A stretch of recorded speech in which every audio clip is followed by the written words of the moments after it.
The Honorable Presiding Officer, the Senate President.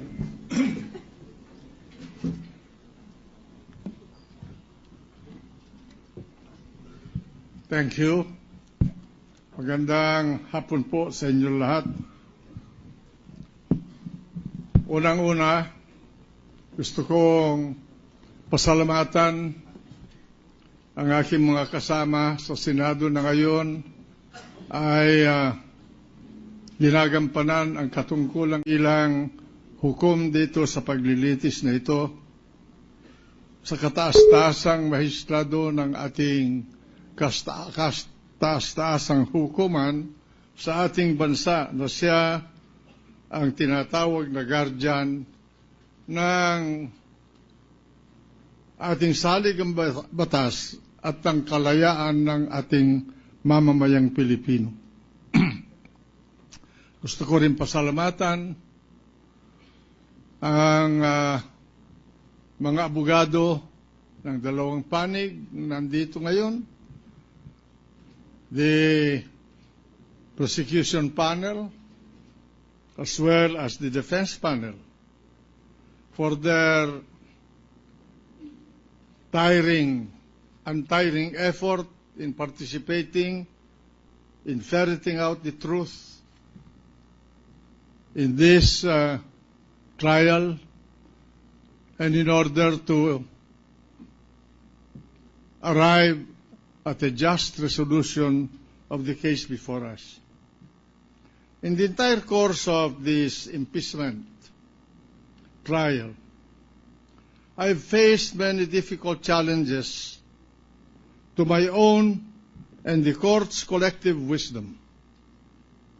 our sense of justice and fairness,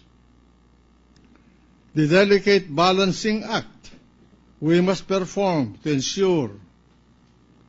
that we do not stray from the strictures of the Constitution, the laws, and our rules. This trial began and unfolded against the backdrop of a highly charged and emotional atmosphere, acrimonious debates in and out of the confines of this court, and a deep political fissure which threatened the stability of our democratic institutions. But the impact of the many events that transpired since December 12 last year to this very day, taken together, cannot compare to the sense of heaviness that I feel at this very moment. The culmination of this national drama is at hand, and the time has come for me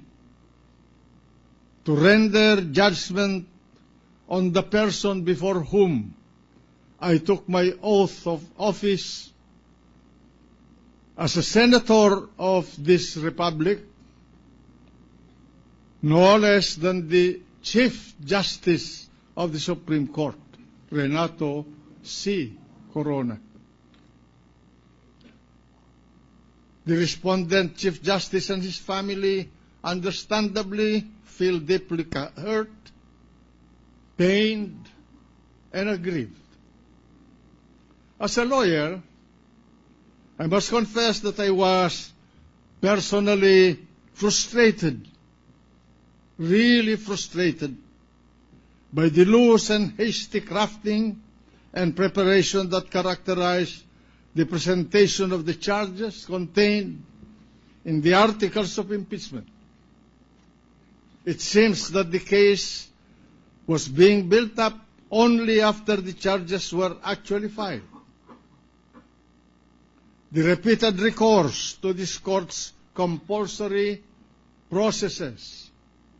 to obtain evidence which normally should have formed the factual basis of the charges in the first place further burdened and at times tax the patience of this court. We have witnessed with disdain the indiscriminate, deliberate, and illegal machinations of some parties who have been less than forthright with this court and its members in presenting dubiously procured and misleading documents which were spread to the media, obviously to influence these courts and the public's opinion. The letter of this administration of the Land Registration Authority, which contained as an attachment a list of 45 properties supposedly owned by the respondent Chief Justice, was fed to the media even before we could begin the actual trial of the case. Even before the Honorable Ombudsman, Conchita Carpio Morales, was called to testify before this court, her letter to the Chief Justice requiring him to explain in 72 hours an alleged aggregate amount of US $10 million in several dollar accounts was leaked to the media right before the resumption of this trial last May 7. We have sternly cautioned against unethical and unprofessional conduct, the penchant to engage in trial by publicity, to use the media to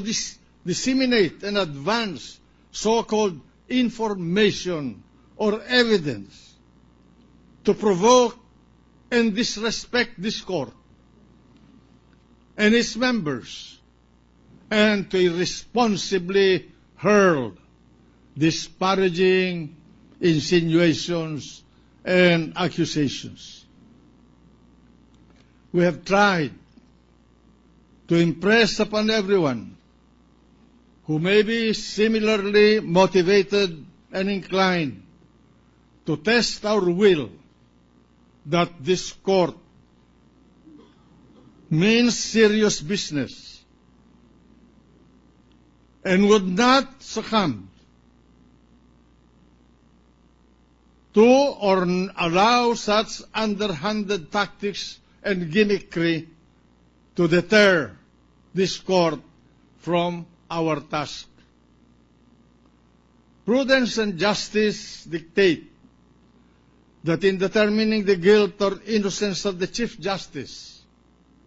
we must try our best to confine ourselves to the pieces of testimonial and documentary evidence that have been presented to this court, to pass upon their relevance, and to measure and weigh their value in the light of the charges before us. After all the accusations leveled against the Chief Justice, 8 charges in all comprising the articles of impeachment, the prosecution chose to present evidence only on 3 articles, namely Article Roman number 2, Roman numeral number 2, Roman numeral number 3, and Roman numeral number 7, and then abruptly rested its case. I've always believed that of these three, the case for the prosecution and the defense